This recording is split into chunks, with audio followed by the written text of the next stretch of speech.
लाहौर हमारे deputy bureau chief Mohammad Imran Gul की report के मुताबिक सुंदर के इलाका खुदपुर रोड पर ट्रैक्टर ट्रॉली मालिकान का पर्ची फीस की जायद वसूली पर ठेकेदार के खिलाफ एहतजाज। जराये के मुताबिक महकमा मादनियात की पर्ची फीस 600 रुपये है, जबकि ठेकेदार हमसे 1800 रुपये वसूल कर रहा है। सुंदर कसुमट्टी का कारोबार करने वाले ट्रैक्टर ट्रॉली मालिकान ने पर्ची की जायद वसूली पर हड़ताल कर दी और रोड ब्लॉक कर दिया। अस्सलाम वालेकुम सर, ये साडे नाल होंदे पे सारा सर जास्ते 4500 रुपया टोया लेंदे ने लोडिंग का, ते 2200 रुपया 1800 1700 साडे कोले लेंदे पे ने पर्ची।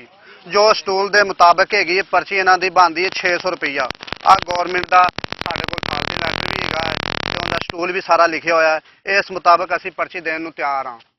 ते पंजाब पुलिस आंदी है कि तुहाडी असीं करेना फड़ लैणियां ने ते तुहानूं थाणे बंद कर देंगे, 6-6 महीने तुहाडी जमानत नहीं होएगी।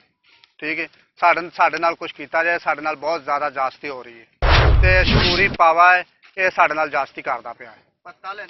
पत्ता मंगदा पहले टोए दे विचों इहने लए ने 500 फीट ट्राली का 500 1800 पर्ची कटदा है ते उहदे तो बाद अपने ने सारा कुछ करके 3000 इत्थे पर्ची करती है कि मैं टोया छड़ सकना वा ते मैं इत्थे बैठ।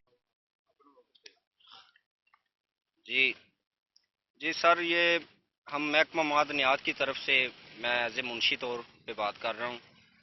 ये हम 1800 रुपये गस्सू की ट्रैली की पर्ची काट रहे हैं, ठीक है। और कुछ लोग जो है ना वो कहते हैं कि हम महकमा को जो है ना इस हिसाब से पर्ची नहीं देंगे, 400 या 500 रुपये पर्ची देंगे, ठीक है ना जी। वो कहते हैं कि इससे ऊपर हम नहीं दे सकते, ना ही हम देंगे। जो शेड्यूल के मुताबिक है वो हमारा 1800 रुपये पर्ची है, रेत की 3000 रुपये है और गस्सू के ट्रैले की 1800 रुपये है। वो हम काटेंगे और काट रहे हैं, इससे कम नहीं। अस्सलाम वालेकुम सर, साडे वाले सरासर जास्ती हो रही है। साडे कोल पत्ता लेंदे ने जे ना ट्राली ते फ्री पर्ची बनदी पई 600 रुपये 700 गवर्नमेंट के कागज हैगे ने, 150 रुपये सैकड़ा बनदी पई पर्ची बनदी है इन्हां दी 650 रुपया। कदी 1800 कर देंदे ने, कदी 2200 कर देंदे ने, कदी 3000 कर देंदे ने। जे ना देइए ते बंदे सद के गन पोर्ट ते आके धमकियां लाते ने। पंजाब पुलिस सद लेंदे ने, पुलिस कहती है जी तुहानूं 5 साल वास्ते बंद कर देंगे, 6 महीने तुहाडी जमानत नहीं होनी। साडे नाल सरासर जास्ती हो रही है।